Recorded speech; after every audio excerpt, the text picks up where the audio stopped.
we're training you up, buddy. I Training know, you right? up. What do you think? I don't even have a clue what I'm doing. Yeah. What do you think? Do you look good? Well, look, okay. I like being on that side of the camera. I don't like being on this side of the camera. Which camera should we look at? Honestly, I don't know. I guess your input on, like, do you want it to be looking towards the camera or looking towards each other, or As real as possible. Yeah. Like, this is probably going to be in it. Yeah, probably. I I think it's probably both. that one. Or, yeah, just whatever. Mm-hmm. I guess we should tell the people what we're doing, right? Hello. Internet world.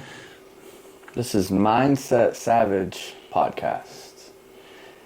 And So I don't have a clue what we're doing. We're just doing it. Yeah. First episode. So who are you? What do you do? My name is Kevin Monroe, and I do all kinds of things. I'm at a weird stage in life, man.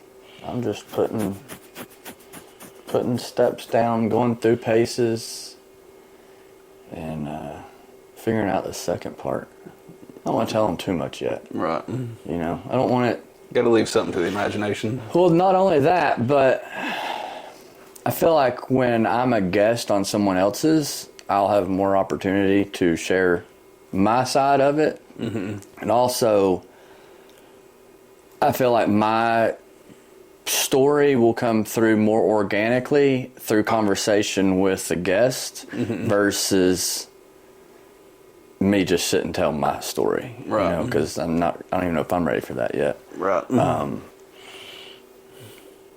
But I think that in this format, I want to focus on showcasing the guest, but then little bits of who I am tie into those conversations as well. Well, thank you for having me as a guest. If that makes sense. Speaking of, ladies and gentlemen, Matt Young. Matt Young, owner-operator of Young Videography, with my beautifully amazing wife, Nisi Young, who's actually taking our kids to a swim meet right now. So otherwise she'd be here hanging out with us and talking. So been running Young Videography for, oh gosh, I've lost count, 6 or 7 years. We started as a side hustle, and it quickly kind of outpaced our normal full-time jobs. We've been lucky and blessed with some good business and good people and clients and stuff, where it continues to grow and continuing taking it on further and further. So that's kind of like why, aside from you being an expert at all this side of everything that I'm doing, the second reason that I wanted you to be one of my first guests, well, maybe third or fourth, aside from the personal friendships and whatnot, is your journey into this new business that you're in, and kind of how you went into it, and leaving the career that you once knew and at one point in time thought was going to be your forever career, when back in a time when we thought those were available. And then just kind of the story of how you branched out and left, and then just had the trust and going with it. And so I was thinking about like a title for the episode, and I really think that the first one is just going to be either just start or fuck it, let's go. What do you think was your mindset when you were ready to make that decision? I don't know about the title for it, but the thing that kind of resonates with me is, you know, for the longest time, before I went full time with it, you and I had several conversations about it, and I was very hesitant about leaving, just because, you know, we've married and got kids. And let me interrupt you. Okay. We need to tell the people what you did first. Oh, okay. Let's back up a little bit. Start with, I guess, out of high school, where your journey into adulthood kind of started. Get into that, and then that'll be a good spot for us to break into the next. Okay, gotcha. So, you know, graduated high school, was still trying to figure out what I wanted to really do for a career in life. And back in those days, I didn't really put a whole lot of consideration into it, which I probably should have, looking back on it now. But started out with Dollywood Splash Country, just as a summer job, just to get a tan and meet people, you know.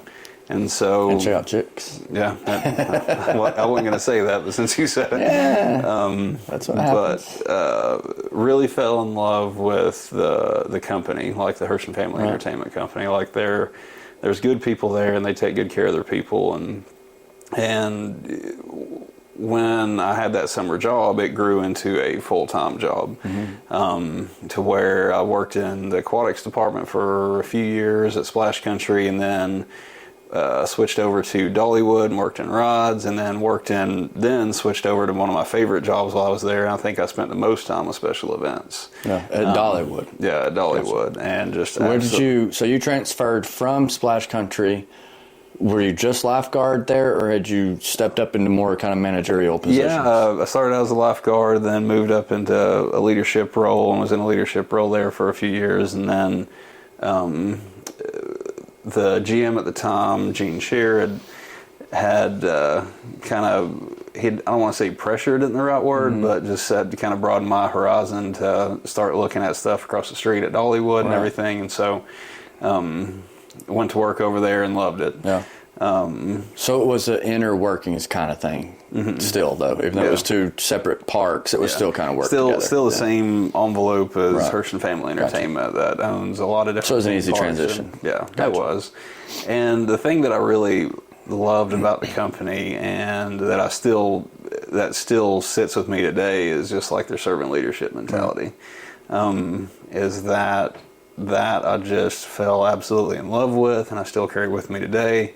And just where you're serving the people that you're working with and everything else. And so that's why I was saying earlier that, I mean, it's a great company to work for, and they've held on to that for the most part, and that just was really great that I carried that with me throughout the years, and I think even to this day in young videography world. So what are their core values there? Do they have any?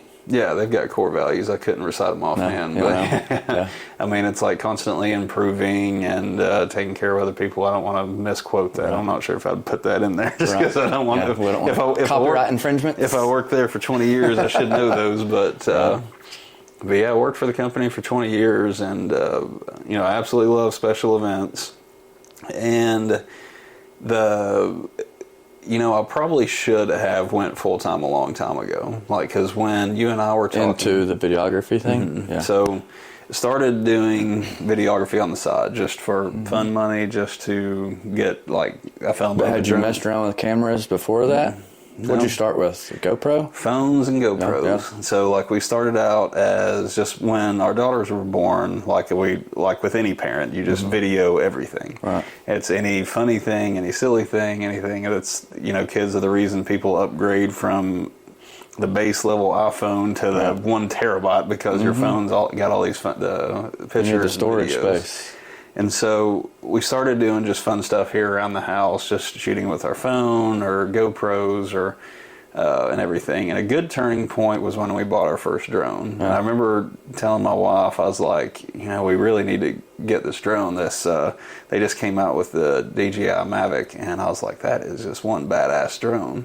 And she wants to know how much it costs. Yeah. And I pitched it in a way that I was like, our vacation videos are here. Imagine if we add some drone footage to it would be here. And, she was kind of against it at first. And I'm kind of glad we ended up getting it, because that was a turning point that really started showing me the production value and different things. And it started opening my eyes to... Well, you saw a complete different quality of video too. Yeah, because I'm sitting here looking at and this is back, what, 2010-ish, 12-ish? Oh, I can't remember. I can't remember when the technology and the quality of things. I mean, I remember cell phones were still at 8 megapixel, maybe.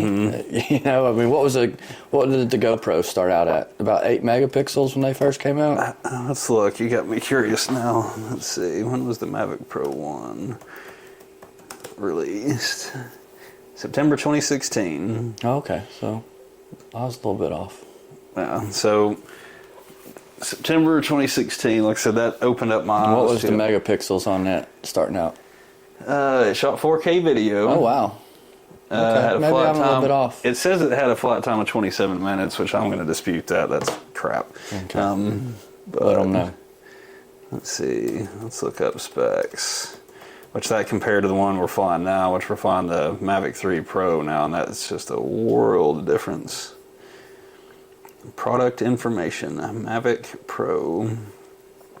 Gosh, it seems so long ago. And the funny thing I was about thinking way back. And so it had a 1/2-inch sensor. Shot 4K video, full HD. Did shoot where?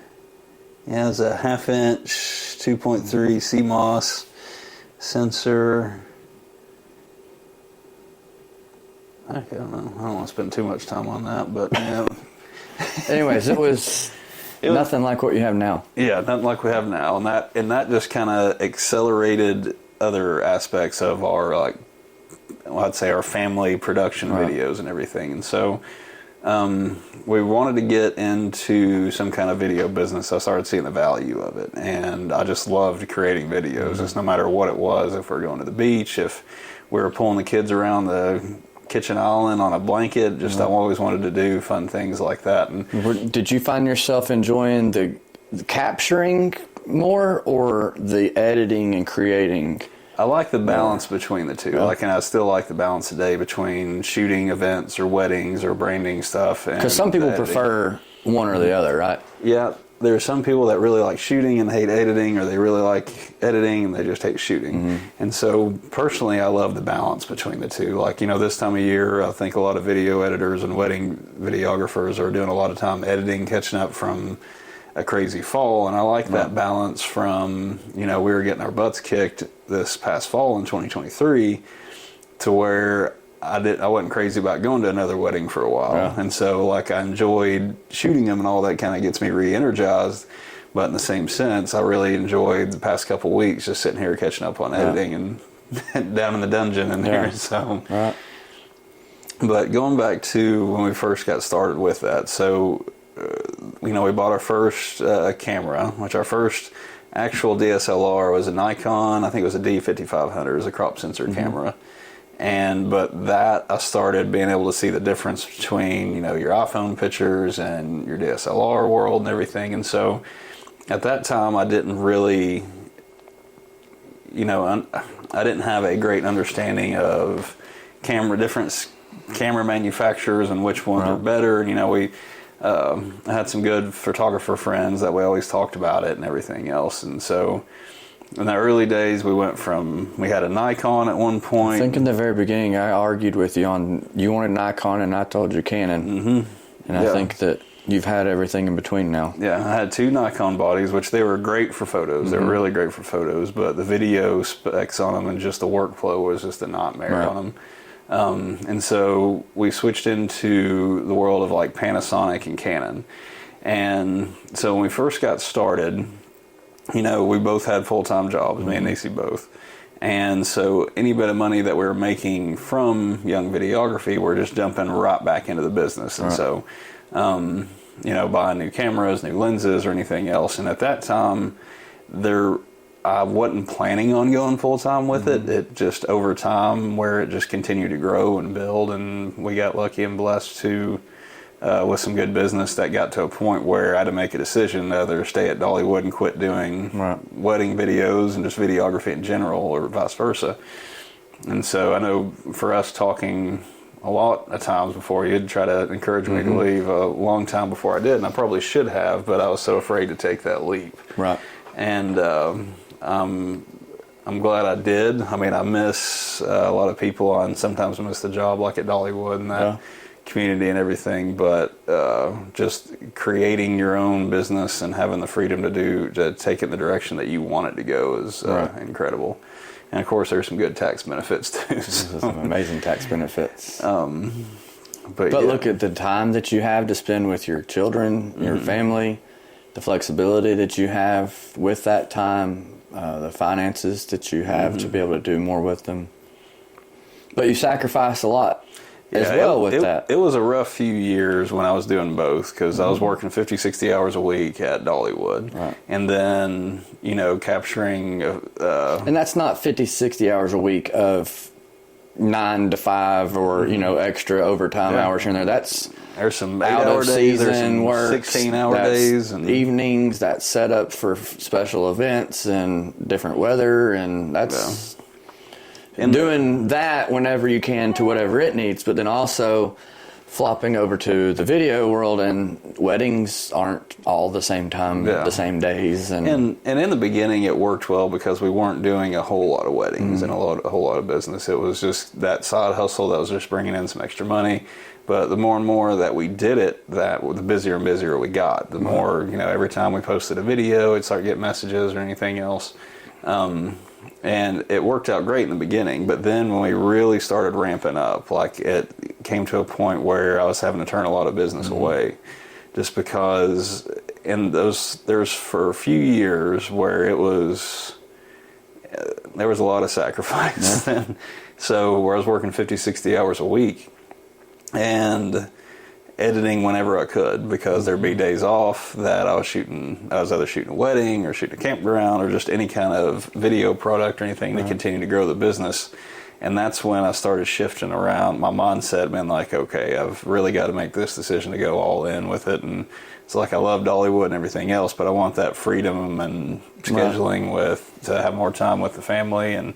But working 50, 60 hours a week, and then whenever I got home, I'd have few minutes to play with the kids, do whatever, and then I was holding up in the studio just editing, getting caught up. So it was like working 7 days a week and staying up late at night and then getting up and doing it all over again, which in the long run that it really was worth it, because it helped us, you know, the amount of business that we were taking in, we're able to go into this business debt-free with all the equipment we need, with cameras and the lenses and the drones and the NAS drives and everything. So where we had those full-time jobs, that was allowing us to put everything towards the business. So when we were ready to go full-time, we had everything we needed. It was short-term sacrifice for a long-term gain. And when you started out, you were doing photo and video. Yeah, when we first...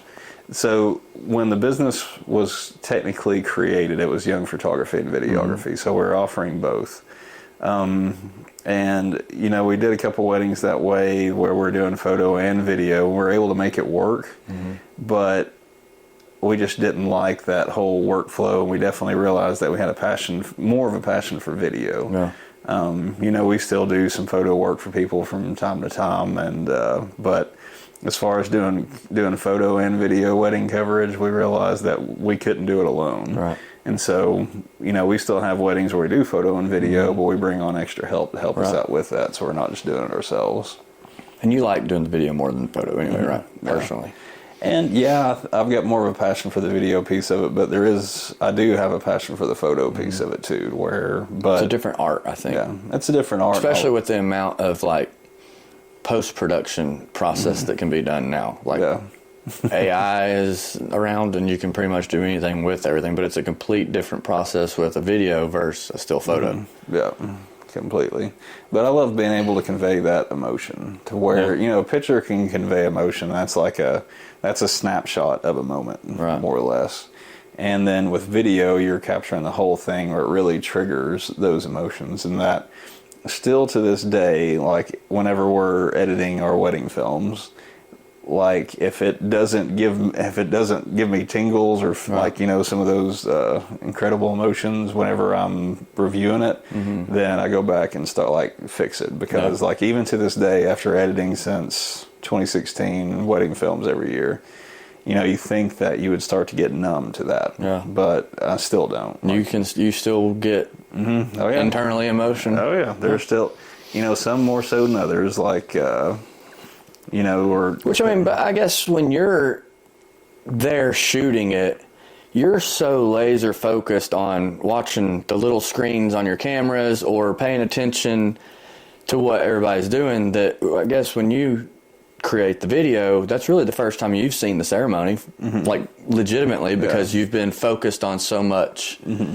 other things going on to be able to create that for them. So I guess, you know, you're seeing it as like, there it is. And then you're experiencing it outside of where you were that day.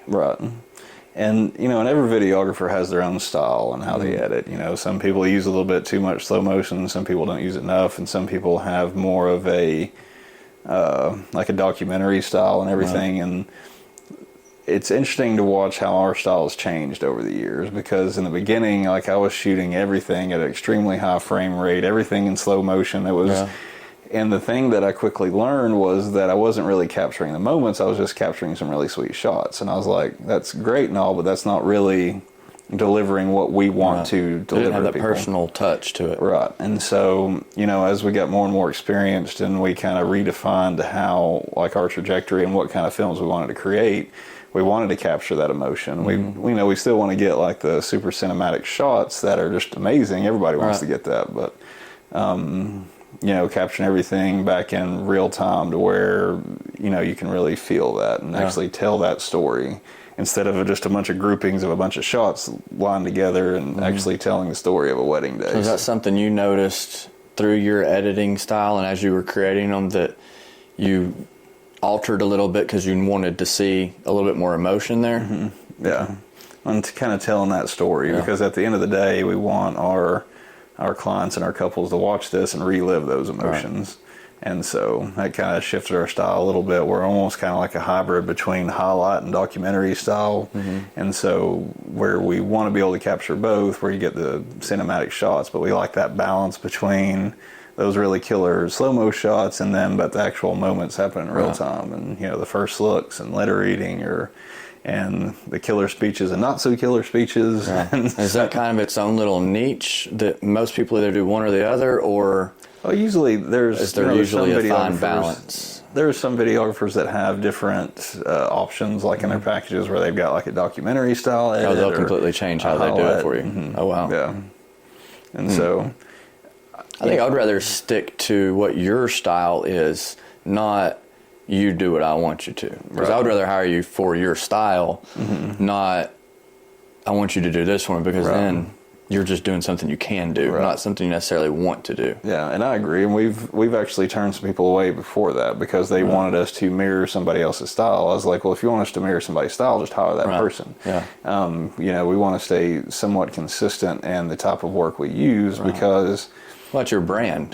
That's our brand, and when people are looking us up on Instagram or Facebook or YouTube or whatever, you know, they're hiring you based off that workflow that you've already done. All the wedding films that they've seen, they saw like a Friends, or they saw it on Instagram, and They've reviewed your resume and are ready to accept you for the job. Yeah. But based off of what your resume was. Right. They're not looking at your resume and say, okay, well, we're going to hire you to drive the truck. Right. And, you know, and not to say that we don't change, but like, for instance, there was a bride we had when let me jump back here. So like the music that we usually choose for the wedding is matching the energy of the wedding. Right.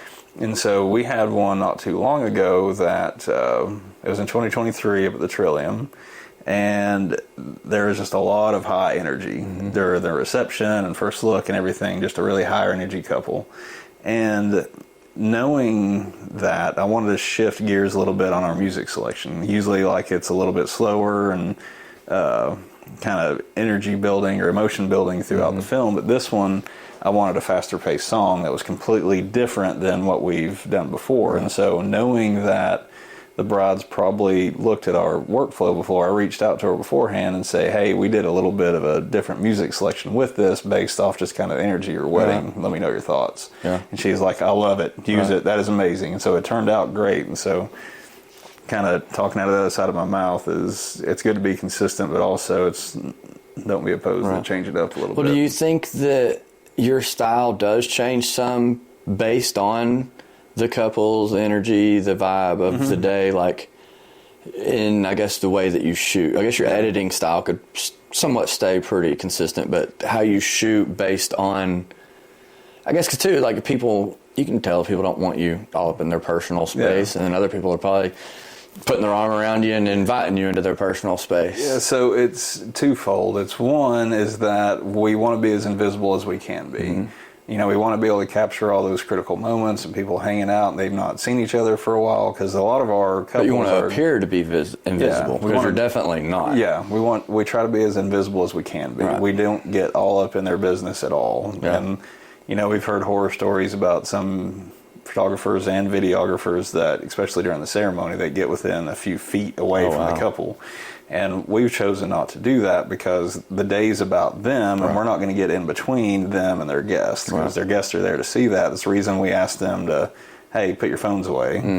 You're here to enjoy a moment. And so, there's a reason we've got zoom lenses. We ain't got to be a foot away from them. So the cool thing about that is several times we've had couples say, I didn't even know you were in the room capturing this. And so, like, if they're having a moment with their mom or dad or a family member or anything else, we're always trying to capture all those moments. So like on the wedding day, where me or Nisi, whoever's shooting with, we'll split up and capture a bunch of different things at the same time. But there's been a few that when they came back and say, that was such an amazing moment, I'm so glad you caught it, and I didn't even know you were in the room. Like that's an incredible feeling to kind of get that response. Do you think that's easier as a videographer, where a photographer sometimes needs people to stop and give them their attention and things, where as a videographer you're just kind of letting the day unfold the way that it would, and you're just kind of moving around capturing it? It's a little bit of both, where some photographer styles, they capture the same candid moments. We like the balance between those candid moments and some stage stuff. Most of the stage stuff is with the bride and groom for like their sunset session or whatever. But with any photographer or videographer, depending on their style, some stage a lot and some don't. Some just capture the moments as they happen. And if they're doing certain types of pictures, they might have them pose a little bit differently because it looks better on camera for photo and video. So in a way, you're capturing some of those candid moments. You're just tweaking a little bit to make it look better. So that's when I ever tried to do some photography back in the day. That was my hardest thing, was like telling people what to do. Because to get the look you want, you have to tell them to be a little uncomfortable and somewhat look what they would feel like would be goofy. But it actually transpires into what you need. But for me, I'm like, that didn't go well with me a whole lot. And usually, like, I don't want to say usually, but a lot of times the more awkward it feels is those shots turn out the best a lot of times. And it's just crazy how that works. It's weird, but I guess it's like anything, you get comfortable with it. What do you think technology is doing with this? Well, not aside from the gear, but the technology within the software and like AI and stuff like that. What is that doing to the industry, you think? I mean, it's helping it grow to a way, and then I think a lot of people that are using it, they're using it to their advantage, in that where photographers are able to use AI to help move their process along or their workflow. They're using it to their advantage and not being threatened by it, and there's some people in the industry that doesn't like it because it's afraid they're going to take their jobs away. And the way a lot of photographers that we work with, they've started adapting to that. And so where they're using certain AI tools to help in their process just gives them more time and more, because anytime they're saving on the back end with editing or, email correspondence or anything else, anything that's helping with that, it's just giving you more time on your business and your couples, and being able to deliver a better experience for your couples. But what do you think about it, with it being a lower barrier to entry with people that can not have experience and not have the skills, but they can go out and they can video, then put it in their computer and tell AI to analyze Matt Young's video styles, analyze this person's video styles, and then edit this video how they would? And see, the video tools aren't there yet for that part of it. Definitely, I think in photo there's more options for that, but still, even if you're having AI help you with anything on the back end, AI is not going to help you shoot it. It's not going to help you determine the angle that you want to get. It doesn't determine what, place setting or what background or anything else. Anybody can go out there with a phone or camera and take a picture, but like an experienced photographer or videographer can really set the scene up right to where you've got the best view, the best angle, and in shooting that, I mean, anybody can put their camera in auto, but then of course if you have somebody that knows what they're doing, that can really adjust their shutter speed and aperture and ISO and white balance and have that all to their advantage. I don't think that's a threat in the near future, I guess, to people in the media world with... So you don't think that your job could be threatened by AI anytime soon? I don't see it anytime soon. I mean, I think that... It can continue to help, but not hinder for a while. Because, until a robot can carry a gimbal around. Right. that'd be a lot different. I'll just buy me a robot then and have it help me. But yeah, editing or AI can help with the editing process, but it can't help the shooting process, and that's a lot of it. Right. And there's video tools like in the AI world that can help, like with like talking head shots like this, that can automatically chop up and cut the timeline up to where it makes sense. But like in a wedding film or something like that, or even like any kind of corporate branding film, you're telling a story. Right. And AI is not there yet to where it can pick out sections of clips or anything else to really help tell that story. And to know the importance of it and if it had meaning and whatnot to it, because it could probably analyze colors. But you could probably tell it to pick out certain things. See, that's what's crazy is the AI is more not about what it can do, because its options are endless. It's how you prompt it to do what you're asking it to do. And I think that if you prompt it well, and I mean, it learns as it goes. I mean, I feel like you could almost prompt it to do just about anything aside from physical acts. Yeah, it is crazy how that's just grown so fast with AI and like ChatGPT. And I use ChatGPT for certain things. And do you ever tell ChatGPT thank you? No, I don't mess with it. I always do. I messed with it a little bit when it came out just to kind of see what it would do, but then like I'm not that interested yet. Yeah, I don't know if I will be. I like it. Like there's certain tasks that I have it help me with, but Rebecca Caldwell, Justin's wife, we were talking about ChatGPT one night, and she's like, I always make a point to say thank you to it. Yeah. I was like, well, I never even thought about that. So anytime I use it now, like I always say thank you, and it's like, you're very welcome. Let me know if there's anything I can help with. So now you're building a relationship with it's crazy. Artificial intelligence. That's a little wild. When Skynet comes out, sometimes maybe they'll I thank my delivery driver through Alexa, and I think that she tips them or something. I don't know.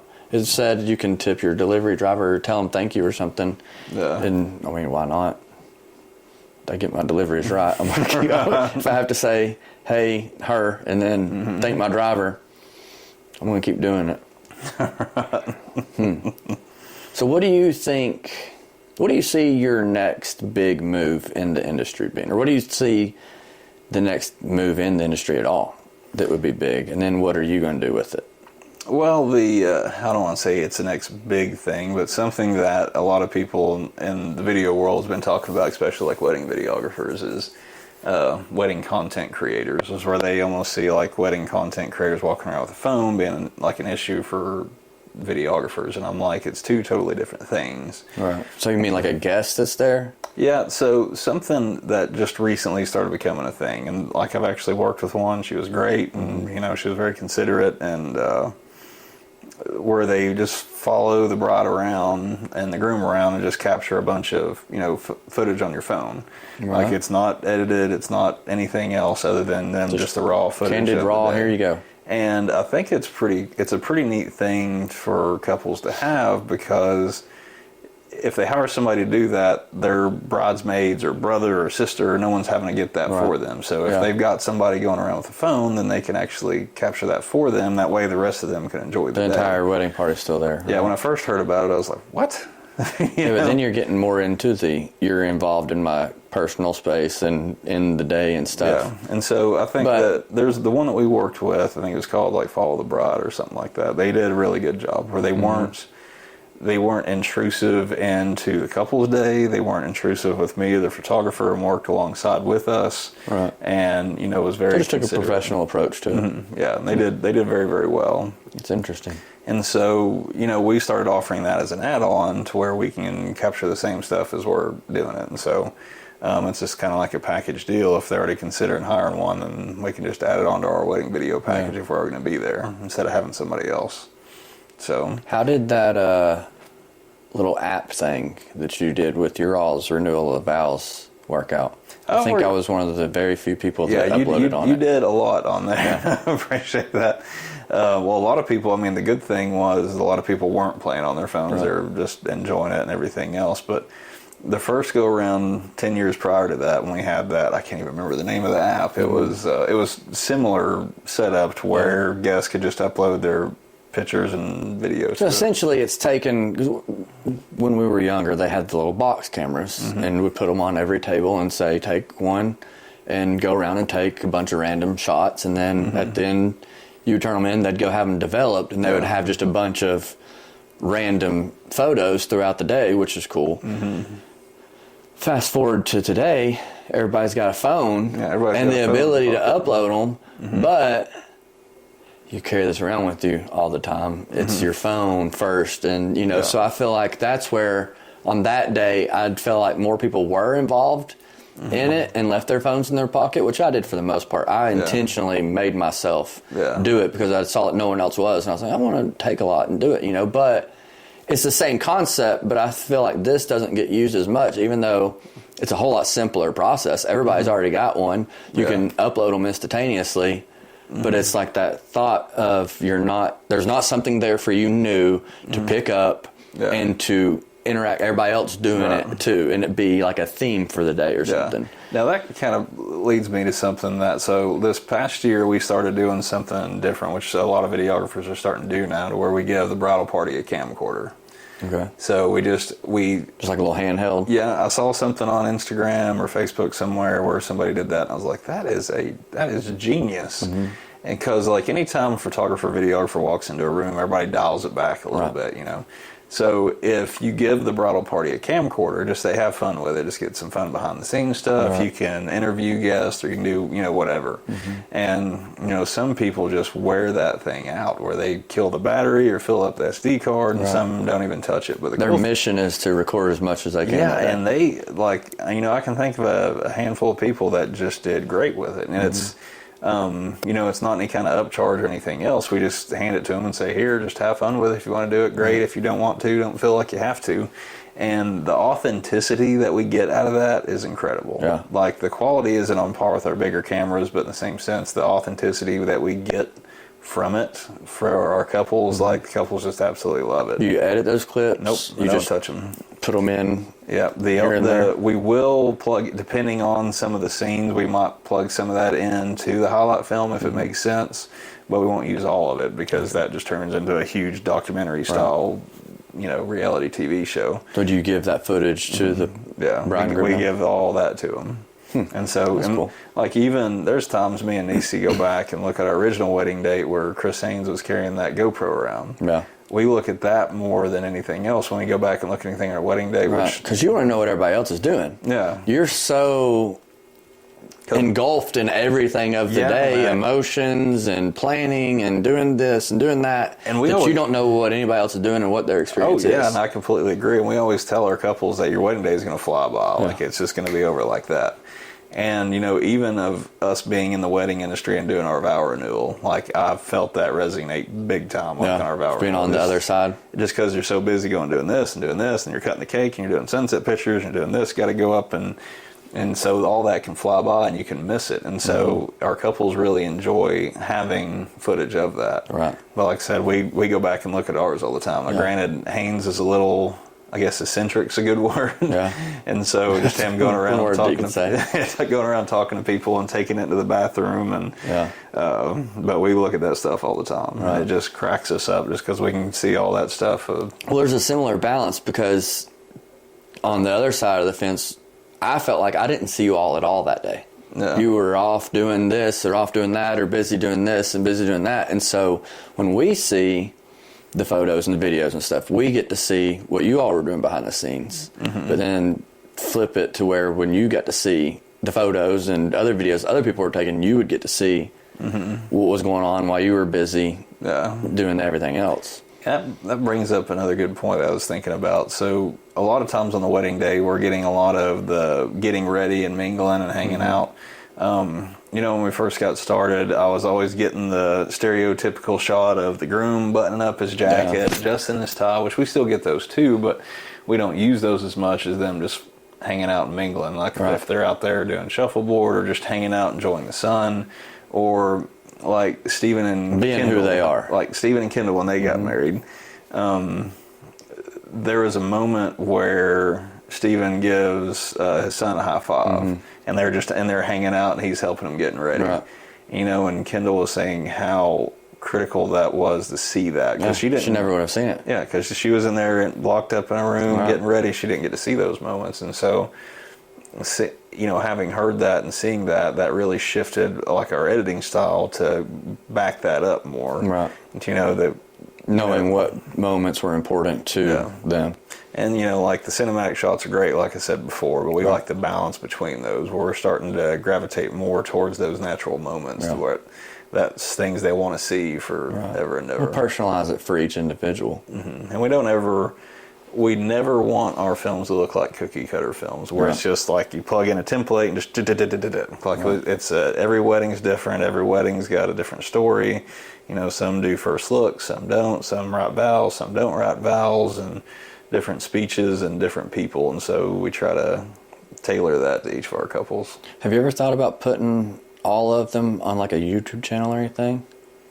We do some of ours on YouTube, which I am terrible about posting to YouTube. It's, but do you think that each video is more, I mean, of course it's personalized to the couple themselves, but we live in a world now that is so engulfed in what everybody else is doing that people sit and watch people play video games or garden or do all kinds of stuff. It's like, who would sit back and watch a bunch of people get married, you know, and aside, you've got so many different aspects. You've got your video quality, you've got your editing quality, you've got... I would say a bride definitely would. Yeah. Hang on, what did I do with my water? Oh, sorry, I drank all my grapefruit juice. I mean, aside from a marketing aspect, but just a straight entertainment, you know, and then you could monetize it and make some money. Hang on, I'm listening. He's making sure that was still going. I think the monitor quit. Yeah, I think battery died on it. The internet doesn't have to know this was the first episode. Yeah. There's no telling what the internet can know. What do you see young videography doing to take things into a higher level overall, and then I guess like a 5-year plan for where you want things to be? So we started, let me back up a minute. So our original packages, like wedding film packages, where we wanted them to be very simple. We didn't want a bunch of different things that you could add on or do this or do that. We wanted something simple that a bride could look at wedding film packages and say, yeah, I want this one. This one makes more sense for me. Instead of having a mix and match and custom stuff. But as we've continued to grow, we realized some of our couples want some of that customization. Yeah. So we started adding some options, like some a la carte options for our packages, so where we can add on, rehearsal dinner coverage or toast add-on or full dances add-on. But the two biggest ones that we started doing here recently was the video guest book and same day teaser. So starting off with the video guest book, so I wanted to have some kind of option that where guests come up, they can come up and leave a message for the bride and groom. This kind of stems off of that video or the camcorder thing. And because we were getting a lot of good footage off that, but I was like, I want like something that's almost like a video booth where they can come up, leave a message for the bride and groom. Just walk up, say blah, blah, blah, and then go. Yeah. And so you can't just leave a camera just set up there running the whole time. And so we developed a setup earlier this year that we tested out on some of our brides, saying, hey, we're not going to charge you for this, but you're going to be our guinea pigs if you're cool with that. And like, oh, heck yeah, we'll do that. And so, and we made tweaks from that and had a really good setup where guests come up. We've got a microphone, a camera, and a light. They come up, attach the iPad, counts down, and they leave like a 30-second message to the bride and groom. And that's pretty cool. The stuff we get out of that's incredible too. What's it filming on? Recording on the iPad? No, it's actually recording on one of our cameras. So that's actually a very good point. originally, you know, we've seen some video booths or photo booths too that just use like an iPad camera. And I love my iPad, but the front-facing camera on that's just garbage. And so I wanted a way to be able to tie in one of our big cameras to set it up on a tripod, and I figured out a setup to where it's tied to the iPad, but it also records the video message on the cloud through the iPad, but it also records all the video files on the camera as well. So the iPad's the controller. iPad controls it and runs the camera, and then Is there an app that you've programmed that you've set at 30 seconds only? Yeah. And then it automatically does what it needs to do with the footage, process it, put it where it needs to go and everything? And the thing that I like about it is it puts the video file on the camera as well. So in our workflow, when we're dumping all the footage, we can just dump that right onto the project file, and that way if we want to use any of that, we can. Yeah. And some It's of all each individual clips? Gotcha. And so it's one of those that some of those turn out really, really good, and some of those are very, very inappropriate. And you can delete those little clips. Well, I tell the couples, I said, I'm not going to delete these, because if you want to see it, that's up to you. But just know that I'm not going to delete these. So if your guests come up and say something, and it was your guest. Yeah, You're just the messenger. Yeah, and so there was actually a wedding film gallery that I sent the other day that had the video guestbook file in it, and I put in the email saying, make sure you've got your volume down if you're at work or if you're at home with kids, or put your headphones in for this one. She's like, okay, I think I know who you're talking about. Right. So yeah, and I'm sure that they're going to know like who their friends are and who they've invited, and who's going to say what and not what not. Yeah, so the video guest book, that's one new thing that we started offering. Just absolutely love it. And so is that an add-on? Gotcha. So it's an add-on, and then it's actually included in our top tier package. So the top tier package holds a lot of different thing to it, but that's an add-on if someone wants like a lower package, but they want to add that on there. Right. And the other big one that we just started really fine-tuning big time this last year is our same-day teaser. And so, you know, a lot of companies offer that, and I wanted to do it right. Like, I didn't want the struggle with the same-day teaser is you gotta dump footage throughout the whole day, because it takes so long to transfer footage and import it into the editing program and get it culled and sorted in the way you want it. So you got to do it as the day progresses while you're still capturing everything else. And so we're pretty much having an editor on site, which is usually me, and we bring on an extra shooter, and we're editing it as the day goes on. And then before the end of the reception, we have a big screen and a projector, and we show them their teaser that night. And wow. And, you know, how are you doing that? And so, without going into any details or giving it away, but we're dumping footage throughout the whole day. Yeah. And, you know, we already have some preliminary conversations with a couple going into it, so we can have our project file set up going into the wedding day. And we did it as a trial run in 2022, the fall of 22 at the Trillium. There was a friend of mine that I knew since he was just a little guy. His name was Jake. And they had booked us for their wedding, and actually until I met him in person, I didn't realize I knew him. Until we met for an engagement shoot. Someone you hadn't seen in a long time, I imagine? Yeah. I was friends with his older sister in high school, and when I first met him, I mean, he was just a little guy. I remember I used to chase him around his house all the time and play with him, whatever. But so an acquaintance for the most part. Yeah. Gotcha. And so, as a surprise to them, I had that goal of I wanted to be able to deliver a same-day teaser, and I wanted to do it right. I didn't want just some quickly thrown Chopped together. Up, put together, yeah. Like, I wanted to be right. I wanted to hit those same emotions that we still do on our regular teasers. And so, you know, spent some time and adjusted our workflow to be able to accommodate that process, how I wanted it to work. And I remember and so I didn't tell them that I was doing this either. So that way, if I failed, no big deal. Right. So it'd be a trial run. But, you know, we brought on an extra shooter that day to help us shooting. And then as soon as the right moment, when I captured everything I needed to capture, I just went into a room and put on my AirPods and just started going to town. As you're filming, are you in the back of your mind saying, okay, this is one that I'm going to put in there, yeah, this like shot I'm going to put in there? Yes, and I already had a song picked out. I already had, you know, based on, because I knew them, and I knew the kind of feeling that the song. So you're building the teaser as you're creating the shots, basically. And creating that in my head. And so I know their wedding was over at 10, and I was like, I want to have this done by 9:15. That way we've got 45 minutes breathing room, depending on if there's anything going on, because I didn't want to interrupt anything.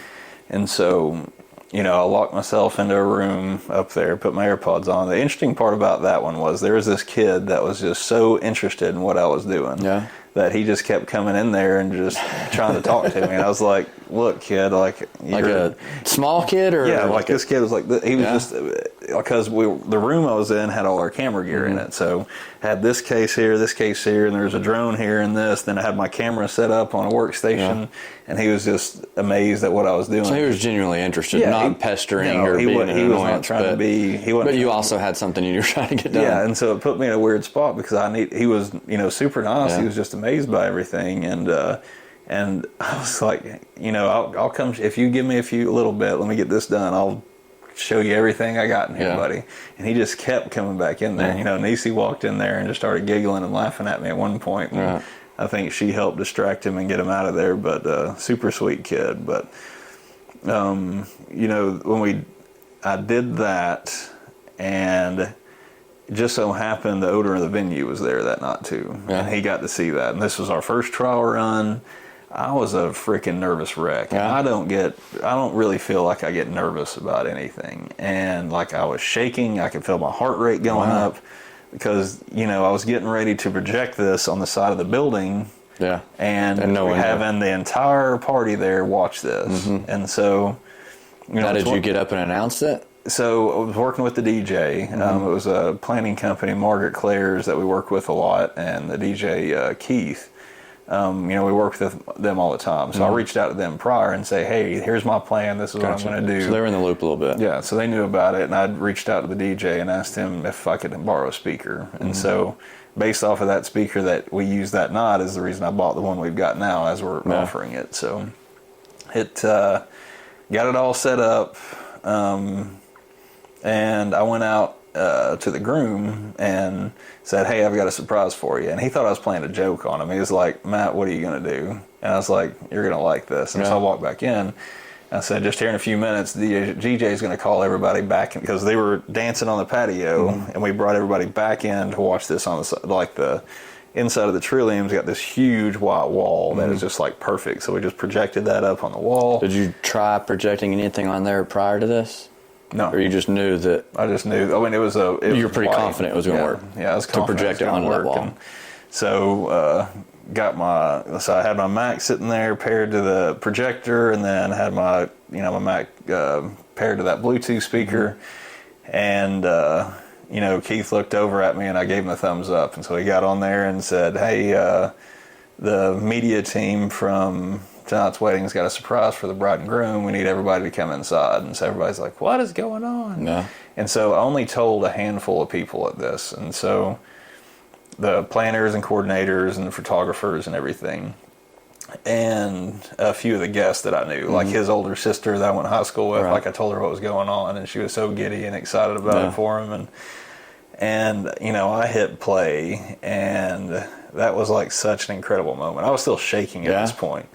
And hearing... Were you watching it, or were you watching their reaction? Well, they were sitting right in front of me, but Niecy had a camera on them to get their reaction. Gotcha. But I was behind them next to my computer in case anything went wrong, I could respond to it. And hearing their reaction, that, shaking feeling went from like nervous to just like sheer excitement. Like I still get chills thinking about it. And... at the end of it, we still had our logo fade out, and it was beautiful. I don't ever want to sound too arrogant, but that was a damn good teaser. Right. And so you can boast yourself a little bit. Yeah, and as soon as that logo faded out to the end of their teaser, and the whole dang room stood up and cheered. Yeah. And I was just... That's awesome. None of them had any idea it was the first time you'd done that. No. Wow. Like I said, that was a trial run. It was a surprise, and the trial run, the reason it was going to be a surprise, so if for some reason there was something I overlooked or didn't plan for, then be like, okay, we'll try it on the next one. But it worked out perfect. The day worked out great, and so... That's one thing I love about kind of the secrecy of what I've done in life, and I do everything and then tell people. Because, for one, I don't want anyone you know, the naysayers to say, you know, don't do that. There's this that can happen. Everybody that does that fails. All the nonsense that goes with it.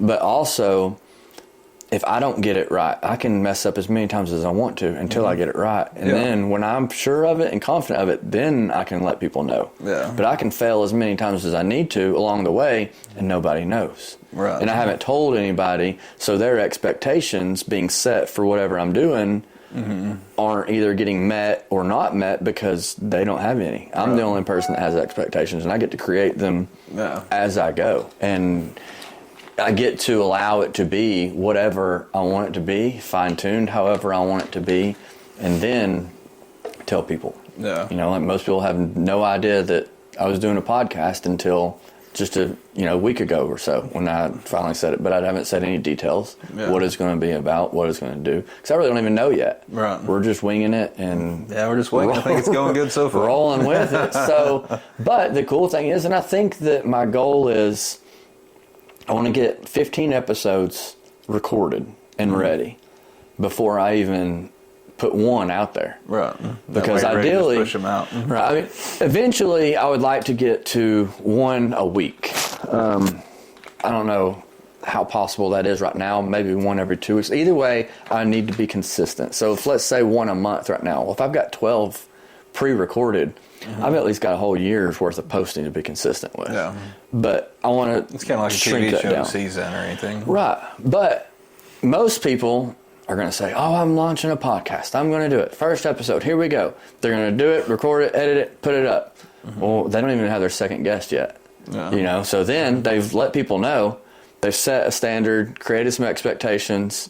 Now they're in panic mode. They find somebody else. They got to go record it. They got to do it. Then they got to, upload it. And then the viewers have either lost interest or they have interest still with a certain expectation, or, we may find some new ones and this and that. So I think that scheduling it out to be consistent first and foremost allows me to do it the way that I want to do it. But then also whenever I release the first one, I've already got 15 others done, 13, whatever. And if you ever need to do any kind of pressing one, you can interject those in it and everything. And I can set how I want it to be. I can create the story that I want it to tell. I can say, the first few episodes that were new didn't have a whole lot of structure to them or theme to them. So I can maybe spread those out through some others to fill it in to where it's not looking like the first few were messed up and then we kind of got shit figured out, or vice versa, or whatever.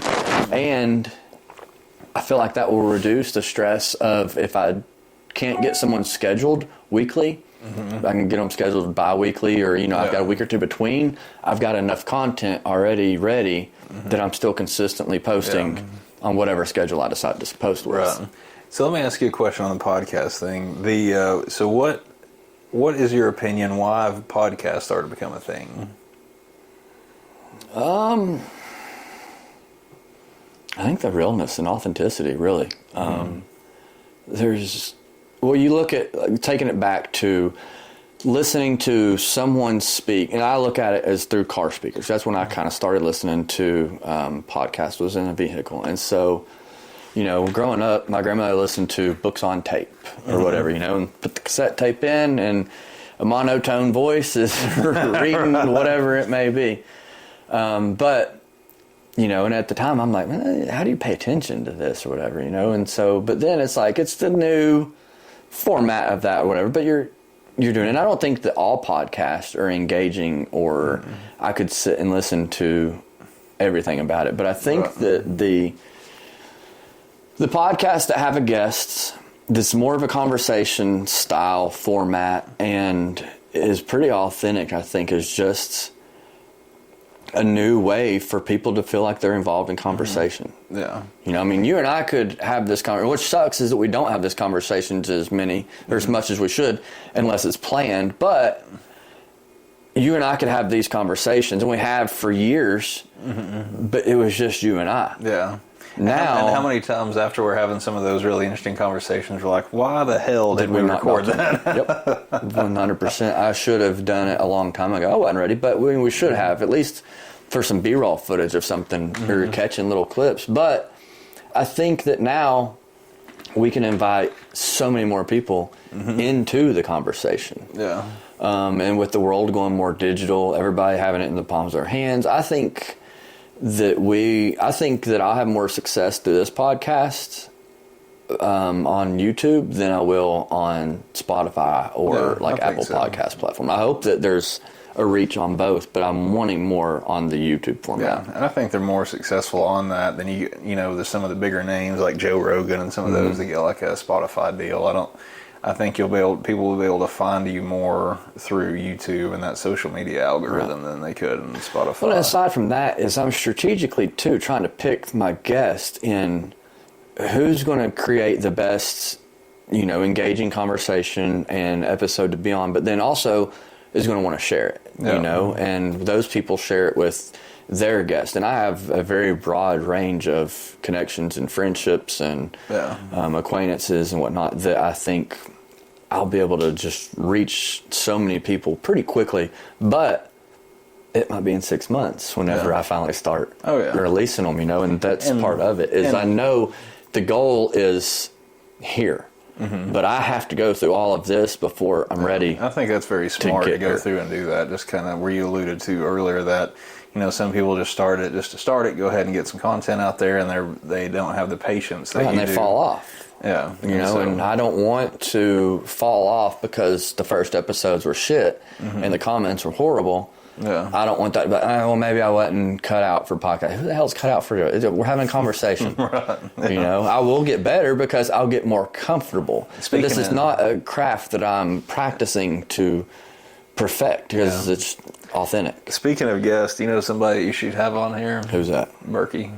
Yeah. I thought about, and I've been thinking about this. I wanted to do this in 2019, right before the scamdemic, and that ruined everything. But I'm glad now that it's being done this way. But I was thinking that one cool thing to do would be like, whoever I interview has to nominate another guest. But look at that for maybe if I had different segments throughout the channel or something, because somebody that I'm interviewing on just like a personal level might say somebody that, people that want to watch on a business level don't have any interest in. So maybe each business that I do, and only the reason I do that is because I feel like it would get more guests that wouldn't necessarily be open to it. Say if we had this episode and you thought, man, somebody that would be really good at this, but they would probably never do it in any other format, then, that would be helpful to say, Matt, who do you say? And then we reach out to them and say, hey, do you want to do this? And that would probably, I would say 9 times out of 10, they'd probably do it through that way. I think so. And it might be something that I can implement into, and, because, some podcasts have their show and then 3 different segments in their show. Andy Frisella does his question and answers. He does CTI, and then he does, conversational interviews and things. And it could be something that, transpires into that. Because I want to get as many people as I can talk to. Right. Aside from the fact that I do love that and enjoy it, but I hope that it can create a movement that really shows people, I don't know what I want to show them, but whatever the world needs right now, I guess. I don't know. Trying not to put too many of my views in there yet. Well, you kind of hit on it too, where people are wanting to see podcasts for the realism piece of it. And, we don't know what to trust and believe anymore. Yeah, I don't watch the news anymore. There's the mainstream media is so. I don't trust anything that comes out of the mainstream media, and therefore I don't watch it at all. I get all my news, via the internet or different podcast channels or everything else, because I believe those individuals, or I believe are more aligned with their views, I guess would be. Right. Mainstream media is, I don't want to get into that, but it's not real. Different. None of it. No, it's not. And a lot of people, we've known that it hadn't, I have known that it hadn't been real for a long time. And I think that a lot of eye-opening things were when Tucker Carlson left Fox, and he publicly said, they're just like everybody else. Every bit of it is propaganda. Yeah. And then I still go to people's houses that are have always been plugged into that, and they're still watching. I'm like, he Yeah. told you. Why are you still? Well, we got to keep up with this, or we got to keep up with that. And I'm like, well, did you ever see that video that somebody No. did where they took a significant amount of different And it's news the same stations, scripts. and it was the same message where they blended it all Yep. together, and I was like, I already had this mindset that was, I didn't believe the media anyway. Right. But then when I saw that, I was like, holy shit! I was like, that is everything's nuts. manipulated. Yeah. Everything. And the thing that really sucks, without getting into it too much, the thing that sucks is that people are just so naive to realize how easily and quickly, especially in today's society with technology, that things can be done. Because, people are still thinking, I remember back in the beginning of scamdemic nonsense and fact checkers on internet, people were like, who's sitting there fact checking all this stuff? And it's blowing my mind that people think that Facebook really has 100,000 employees at a computer fact checking things. Mm-hmm. They can't wrap their brains around the fact that it's all being done through algorithms and AI. Yeah, that's all. And it's just like, how do we communicate these things to these people? And like, that's what I spent the last year really doing, was getting off the internet and studying behavior and the way that the brain works, and how did we start getting manipulated and lied to, and why is it just so easy for people to believe this but not this? Because if I'm going to try to help people through conversation and interview style things and whatnot, I have to understand how they understand and communicate and receive things. And well, I think it's really wild. Yeah, I think everybody's kind of got their own little bubble, and that.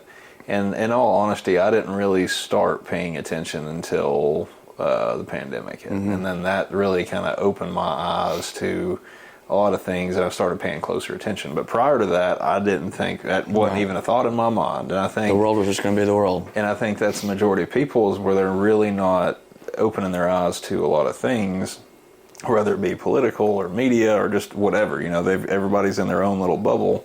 But when you really start looking at things and opening your eyes and asking questions, and that really, you start to see what it really is. You have to start deprogramming yourself, basically. It's wild. And it sucks for me because I've always been, for one, I just like my freedom. Don't tell me what to do. Don't make me do what I don't think is fair to do. I believe in certain things, and I don't believe in other things. And if you overstep things, I'm not going to tolerate it. And I think that, it's happened for years. I remember in 2008 when Obama started implementing the participation trophy and kind of that entitlement thing and whatnot. I was on the internet then telling people, the long-term effects of this are going to be horrible. And even back then, people, I'm crazy, conspiracy theorist, I'm a little dramatic, whatever it may be. And now, kids don't understand how to receive the word no. Yeah. Or you're not getting what you want. And or they don't get what they want, they take it to the streets and burn and loot, and it's crazy. And so that's the longevity effects of that. What are the long-term effects going to be of what's happened the past 2 years? Yeah, I agree. Like the participation trophy things, I hated that.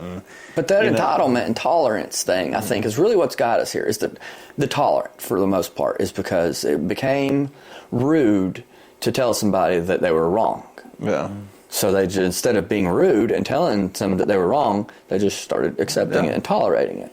Well, now, all the nonsense that's being done is accepted and tolerated, and no one's telling anybody how wrong it is. Yeah, somebody needs to have a hard truth with them. Right. Well, I've tried. People think I'm an asshole for it. Yeah. And that's okay. But, I'm trying to figure out different tactics to maybe deal a little bit better with my presentation. But the fact of the matter is that to get the world back to where it needs to be, people just got to be okay being themselves. And that's okay. Matt, if I don't like you saying something, I can tell you that I didn't like it, and it'd be okay. Right. It'd be fine. I don't have to be offended by it. Right. Better to do that and you not make that mistake again and me not have to accept it again than to continue going on, because eventually I would get tired of you saying something that bothered me, or not saying something, or I just would get tired of, putting up with it or something. And then things fizzle out and dissolve, and people are like, well, why didn't they stop coming around? Or when people could just have a conversation, or it's not even a conversation behind, just like, hey, I didn't like that. Cool, go on.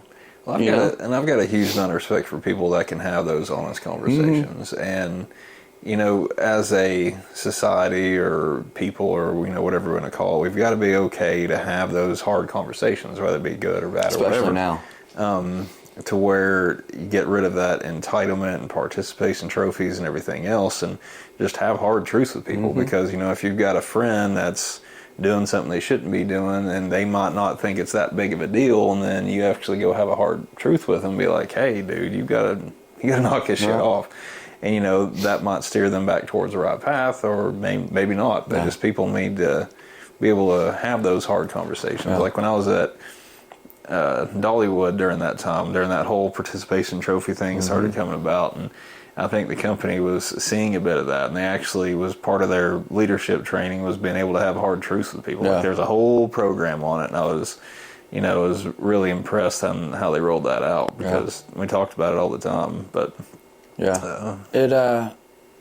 it removes our ability to have conversation. If we only talk about the good things, then we're not talking about the bad things. If we don't talk about the bad things, we're keeping them all inside, or we're talking about them with the people that we shouldn't be talking to them with. And you don't grow from that either. Because because everybody gets in their own world, and their own thing, and their own mentality, and how they're thinking about certain things, where they might think something's normal, or they might think something's okay, but in order to grow, you just need to have like a good friend, or even if it's not a good friend, just have that hard conversation with you and say, hey, whether you're drinking too much, you need to eat better, you need to do this or do that, whatever that situation is to have that conversation to grow and learn from it. Like we were at a wedding professionals dinner the other night, and we were talking about that as a group, as a potential option for like a meeting we had coming up, where, if each person wrote something that so there's a bunch of different, let me back up a little bit. So this dinner was a group of wedding professionals. You had a bunch of planners, photographers, DJs, whoever. And the goal of this group is just to help each other through the wedding industry and to grow and to become better at what you do. So it's a small networking group. It's like a small wedding networking group. A lot of good people, a lot of good talent in that room. But Brian, one of the guys that's in that group, was talking about a potential event where, each of the vendors write something about the other one that they could do better or work on. And, a lot of ears perked up when that happened. And I think for the most part, everybody in the room would have been fine with it. But just having that to say, hey, that's how we grow as entrepreneurs. That's how we grow as business owners. And you got to hurt somebody's feelings. And I was all about it. I was like, hey, hurt my feelings. Tell me how to be better. Because I like to think that I'm humble enough to know that I'm never perfect. There's always something I can work on to do better. And so, we're all about it, saying, we might hurt some people's feelings, but at the same time, it'll help us grow. And that's how you grow, and that's how you legitimately build confidence. Because if you don't know where your bottom line bases are, you never know if you're improving or getting better. So if I don't come to you and say, Matt, I noticed you was doing this, but if you maybe worked on it a little bit like this, it may get better, or your shots didn't seem as clear as they were. Was there something going on in your mind or your equipment or something like that? It could be something that, you weren't even aware of. And then if somebody was too afraid to come tell you, that can't get fixed. If there was a problem with the camera, that you didn't know about because you were overlooking or too busy or something, but someone else saw, but they didn't want to bring it to your attention out of fear, well, then now the problem never got solved. You know? Or if no one said, hey, I feel like you could really improve on this if you did this, or just internally you figured out how to work on it. Right. Well, once you see that improvement, or once someone else comes to you and says, hey, I really noticed you've improved on that, that's really awesome. Now your confidence is going up. Yeah. But if you never know any of the things that you need to improve on, or that you are doing better, or any growth happening, you never grow in your confidence. And I feel like that's part of what people don't have at all right now. They don't have the confidence to know that they're growing, and they don't have the confidence to speak to someone else and say, hey, I don't think that you're doing this the best that you can. I feel like you really could do better. Yeah. And I think it plays into it, too, to where our strengths and weaknesses, what we see versus what other people see, like Right, the perception. Yeah. And where, historically in the past, without going into details, like I thought I was really strong in certain things, I actually wasn't. And things I thought I was weak in, I actually was strong in. Right. And so that was I don't want to keep talking about Dollywood, but Dollywood had a thing where it was peer reviews, where it was characteristics, mentality, behavior, and stuff like that. So you would rate yourself what you thought, and then your peers would. Like, so if I was a manager... Was it anonymous?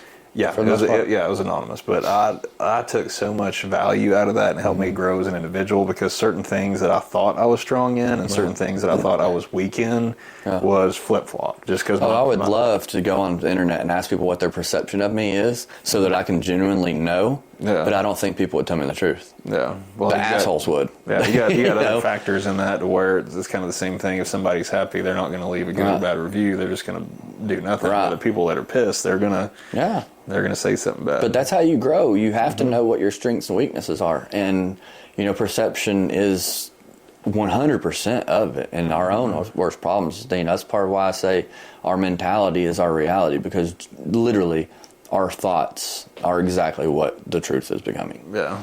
And I think that most people don't even realize how much internal dialogue they have with themselves. Yeah. And that, self-talk conversations that they have. I don't think most people do it. They just internalize it. Until the past couple of years. Yeah. I really didn't. Really? Like, I really didn't start, I did self-evaluation, like when I was at Dollywood, and we had those review things I was talking about, but I never really sat down and thought about just my internal dialogue and just the thought processes in my head and what I'm doing. It was just going through emotions every day, or going through emotions, not emotions, but just really started paying attention to that the past couple of years. Kind of on auto program. Yeah. That's kind of like, I feel like my internal dialogue is always a conversation with myself and God.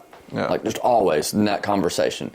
But I'm very intentional with it. Yeah. I wasn't until I learned to be.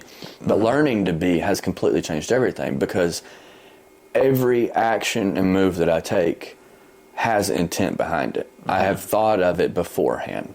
Yeah. And it took a lot of practice to learn how to do that, because I was always good at thinking before I did things. Just being ADHD, my brain was always going, but I'm intentional with every single move that I make and everything that I do. And I think that most people act with zero intent. They just react instead of act Yeah, and that's with the way intent. that's the way I was at Dollywood, which, not saying anything negative about them, but we were reacting to everything. It was like reacting to a Dolly coming in or reacting to this event coming up. There's nothing bad saying about that.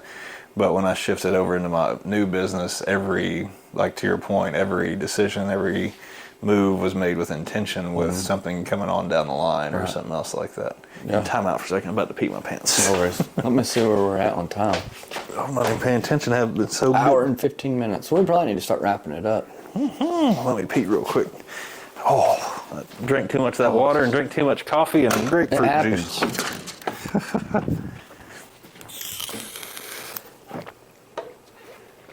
Do I edit this out? I should leave it in. I think I will.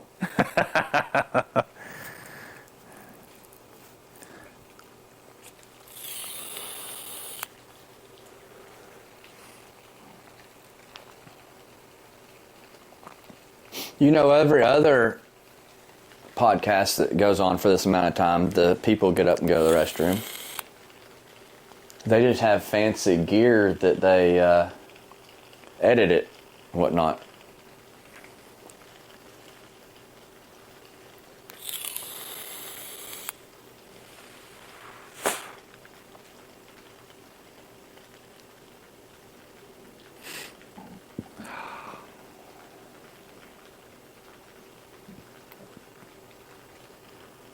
Can't believe how warm it is out here.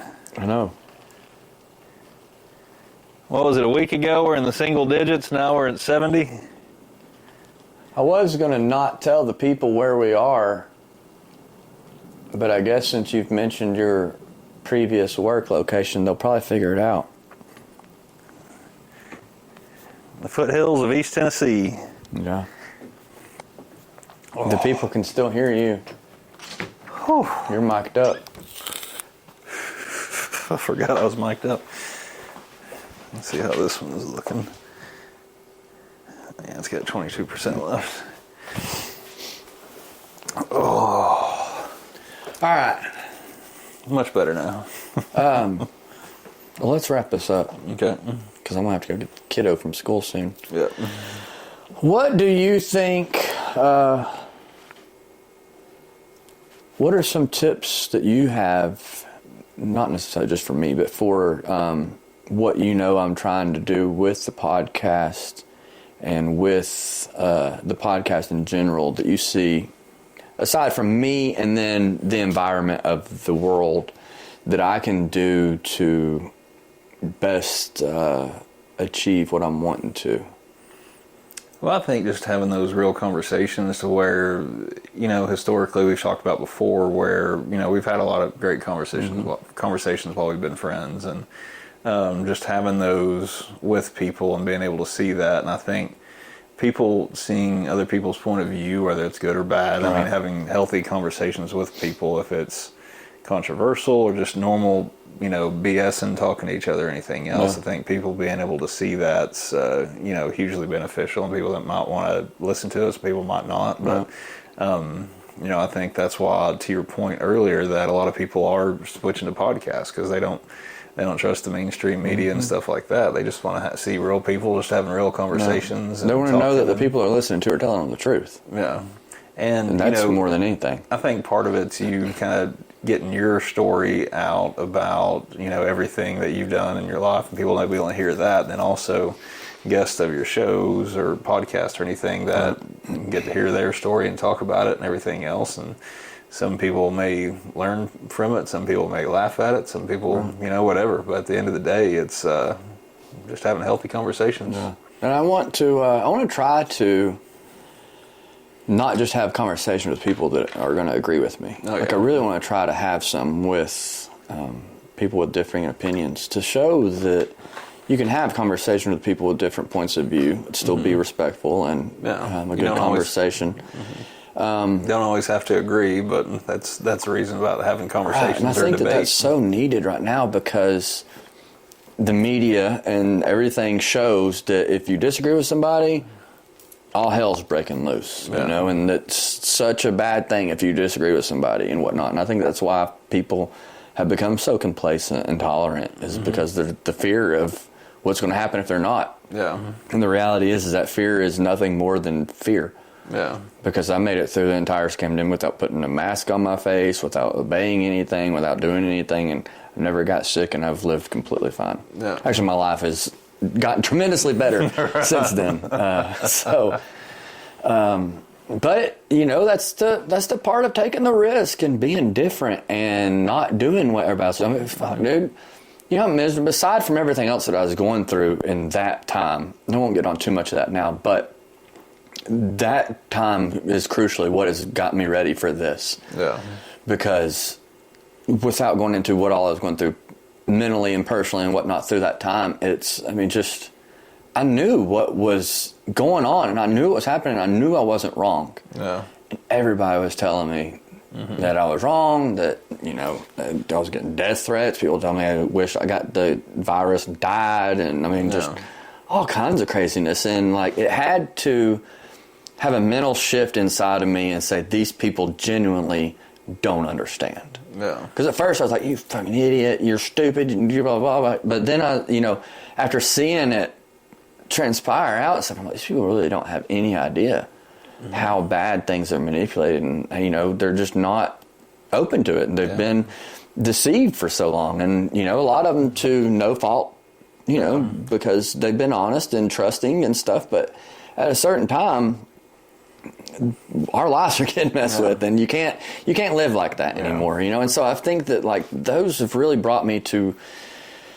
the understanding now of mentally being ready of, you know, I know what I know, I'm confident in it now, and I'm ready, aside from everything else that's gone on in life too, is that I'm ready to do this, and it doesn't matter what happens now. People need it. I don't care what they say. Yeah. I know that there's no one else doing it. Everybody is miserable right now.